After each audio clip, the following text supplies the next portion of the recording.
दक्ष police news, पहिले खाकी मग बाकी। नमस्कार, आपण पाहत आहात दक्ष पोलीस न्यूज। धारदार लोखंडी कोयत्याने जीवे ठार मारण्याचा प्रयत्न करणारा आरोपी जेरबंद, गुन्हे शाखा युनिट 2 ची उल्लेखनीय कामगिरी।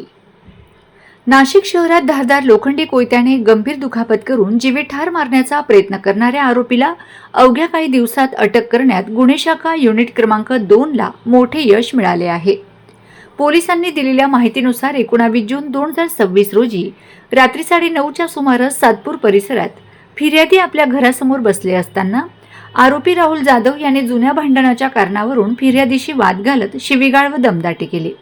यानंतर आरोपीने जवळील धारदार लोखंडी कोयता काढून फिर्यादीच्या डोक्यावर, हातावर आणि पोटावर वार करत त्यांना गंभीर जखमी केलाय। या प्रकरणी सातपूर पोलीस ठाण्यात जीवे ठार मारण्याचा प्रयत्न केल्याचा गुन्हा दाखल करण्यात आला होता।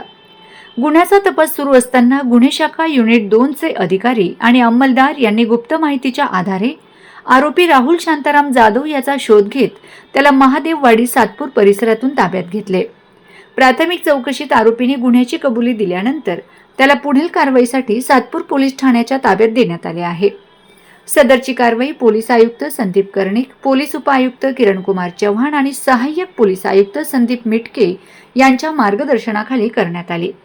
तसेच गुन्हे शाखा युनिट 2 चे प्रभारी अधिकारी सहाय्यक पोलीस निरीक्षक हेमंत तोडकर, सहाय्यक पोलीस निरीक्षक डॉक्टर समाधान हिरे, पोलीस उपनिरीक्षक संजय साणप, सहाय्यक पोलीस उपनिरीक्षक मनोहर शिंदे, पोलीस हवालदार चंद्रकांत गवळी, पोलीस अंमलदार महेश खान बहाले, तेजस मते, प्रवीण वानखेडे, चालक पोलीस अंमलदार जितेंद्र वजिरे यांनीही उल्लेखनीय कामगिरी बजावली।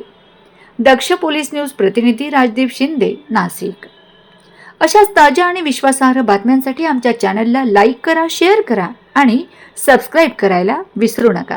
धन्यवाद।